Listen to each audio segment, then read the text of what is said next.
이번 대선에서 후보들이 가장 집중적으로 공략하는 세대가 2030이죠. 표심을 잡기 위한 여야 후보들의 전략도 다양한데 관련 내용을 주민에서 짚어봅니다. 요새 제 일과 중 하나가 여론조사 살펴보기인데요. 퇴근 후에도 혹시 새로운 조사 결과 나온 건 없나 검색해보는 게 일상이 됐습니다. 국장님 방금 얘기 들으셨죠? 네, 조사업체에 따라서 조사 방식이나 응답률은 모두 다르지만요. 그래도 대체적인 경향성을 띠기 마련인데요. 그런데 어제 오늘 사이 나온 두 개의 여론조사, 그 결과에선 혼돈의 카오스를 맛봤습니다. 결과가 너무 상반됐기 때문인데요. 먼저 KBS가 한국리서치에 의뢰한 조사 결과입니다. 2030만을 대상으로 한 조사인데요. 이재명 후보가 27.7%로 1위를 차지했습니다. 뒤이어 안철수 후보가 20.2%, 다음으로 윤석열 후보가 16.2% 순이었는데요. 준석열 브라더스의 연애의 온도가 막을 내렸지만 윤 후보에게 2030의 지지가 돌아오지 않았음을 보여준 결과입니다.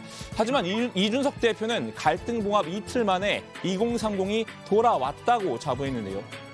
저희가 내부 조사는 이틀 간격으로 시행합니다. 그런데 1월 6일 날 시행했던 조사에 비해서 1월 8일 날 시행했던 조사에서 강한 반등세가 특히 젊은 세대를 중심으로 목격되었다는 것까지 정도만 제가 말씀드립니다. 이 대표의 말을 뒷받침해주는 결과도 있습니다. 미디어 토마토의 조사인데요. 윤 후보의 20대 지지율 40.9%입니다.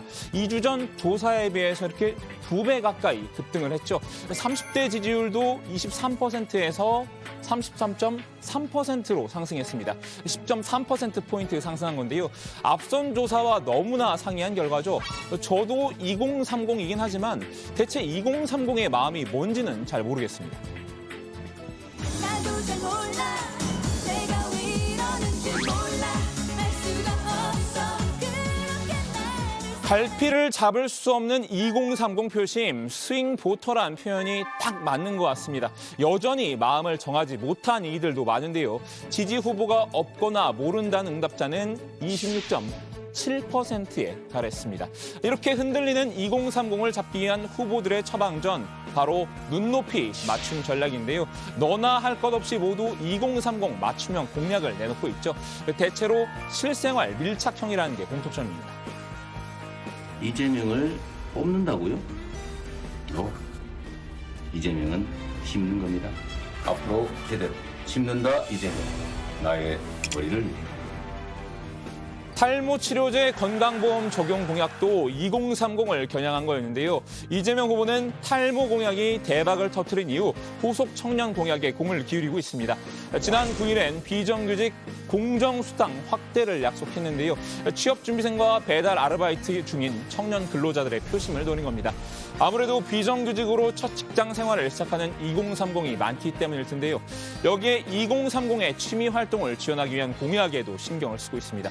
코로나 이후 2030의 관심을 사로잡은 스포츠가 하나 있죠. 네, 공만 끝까지 보시고.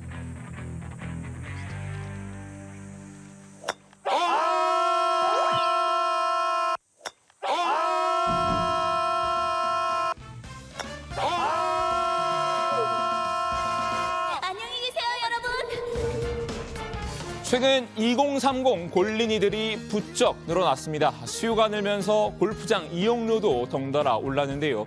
주말에는 그린피만 30만 원 가까이 한 곳도 있다고 합니다.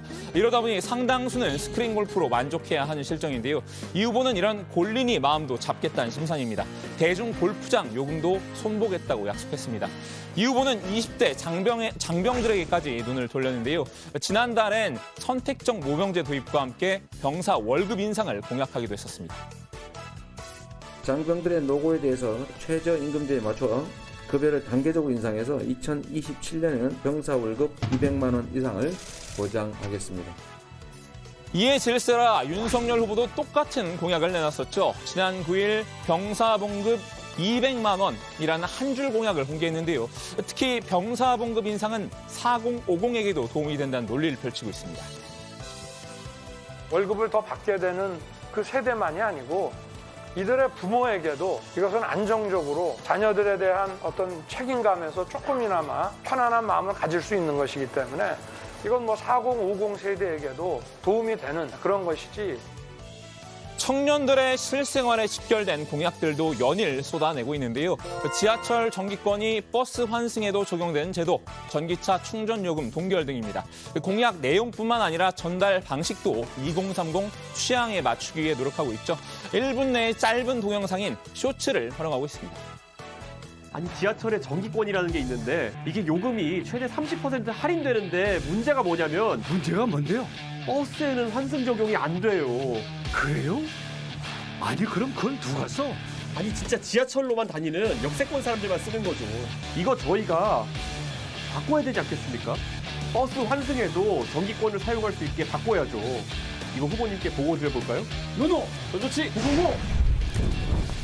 윤석열 공약 위키란 사이트도 개설했습니다. 홍준표 의원의 청년의 꿈을 살짝 벤치마킹한 느낌입니다. 윤 후보 본인이 직접은 아니지만 AI 윤석열 이용해서 2030들과 소통하고 있습니다. 오늘 아침 데이터 보고 심쿵했습니다. 2030 여러분 매우 감사합니다. 근데 인기가 늘어나니 질투와 잔소리도 더불어 많이 늘어나더군요. 안철수 후보와 심상정 후보는 연금 개혁에 한 목소리를 내고 있는데요. 연금 개혁은 청년 세대가 미래에 떠안아야 할 부담과도 연결돼 있죠. 안 후보는 동일연금제, 지속 가능한 통합국민연금법 등 구체적인 로드맵을 내놓고 있습니다. 국민연금과 공무원연금 등 직업연금 간의 불평등을 또 고치지 못하면 공무원들은 세금으로 편안한 노후를 보내실 수 있지만 일반 국민들은 세금으로 공무원 연금을 내주면서 정작 자신들은 고단한 노후를 맞아야 합니다. 후보들이 하나같이 심혈을 기울이는 분야도 있습니다. 바로 게임 공약인데요. 게임 산업이 성장하고 있기 때문이기도 하지만요. 이른바 2030의 겜심을 잡기 위해서겠죠.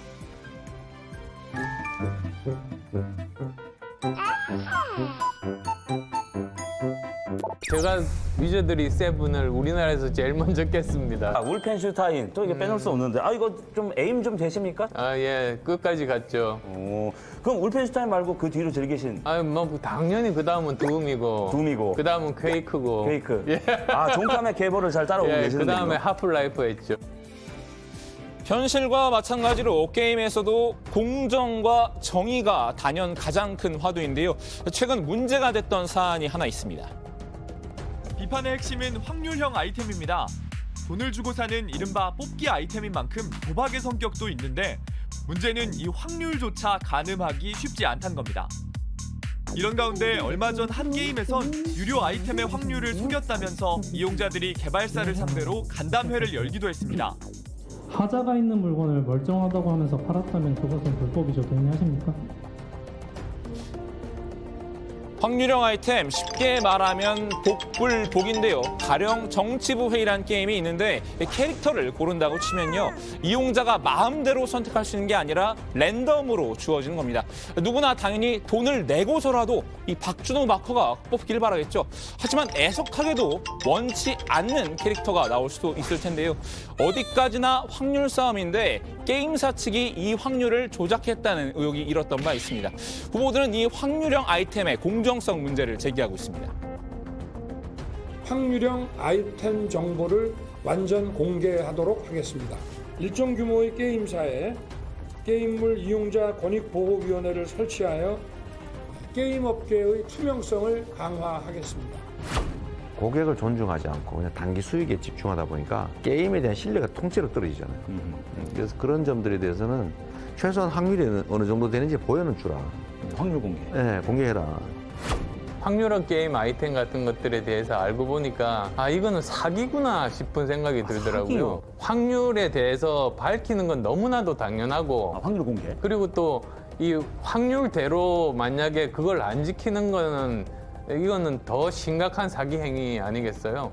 그러니까 이런 부분들에 대해서는 정부가 개입해서 조사하고 올해 국내 게임 업계의 또 다른 핵심 키워드 P2E인데요. 학창 시절 공부는 안 하고 컴퓨터 게임을 하고 있으면 어머니께 이런 소리를 들었었죠. 잠깐만 누구 왔어? 잠시만요. 잠깐만. 엄마 왔어? 엄마 잠깐만. 지금 게임만 엄마 무거운 거 들고 오셨는데. 잠깐. 언제 끝나? 잠깐만. 하지만 지금은 게임으로 돈을 버는 시대입니다. P2E, 플레이 투 earn의 약자로 말 그대로 플레이하면서 돈 버는 게임이라는 뜻인데요. 이제 게임하는 자녀를 무조건 탓하기만도 어려울 듯합니다. 게임을 질병으로 보던 기존의 왜곡된 시선은 바뀌어야 됩니다. 다만 P2E 게임은 현재 우리나라에서는 불법으로 규정돼 있어 해외 시장에만 출시할 수 있는데요. 후보들은 이 P2E 게임 규제 완화도 고려하고 있습니다. 저는 뭐 그걸 그렇게 네거티브하게 볼 필요 없다고 생각해요. 우리가 그 쇄국하고 살 수는 없기 때문에 결국 세계의 일부잖아요. 그 흐름을 끌려갈 게 아니라 그 흐름을 우리가 앞서가야죠. 이미 하고 있는 나라들에서 한 1년 정도 지나고 나서 과연 이게 좋은 측면이 많은지 나쁜 측면이 많은지 또 나쁜 측면이 있다면 과연 이걸 개선하면 더 좋은 쪽으로 바뀔 수 있을지 그걸 보고 저는 판단해도 늦지 않다고 생각해요. 주민이 선정한 오늘의 인물 2030이었는데요. 후보들의 2030 표심 쟁탈전은 선거 막판까지 이어질 분위기죠. 앞으로도 잘 챙겨서 소식 전해드리겠습니다. 오늘 주민 한마디 정리합니다. 2030 공약 쏟아내는 후보들, 내용도 눈높이도 모두 MZ 맞춤형.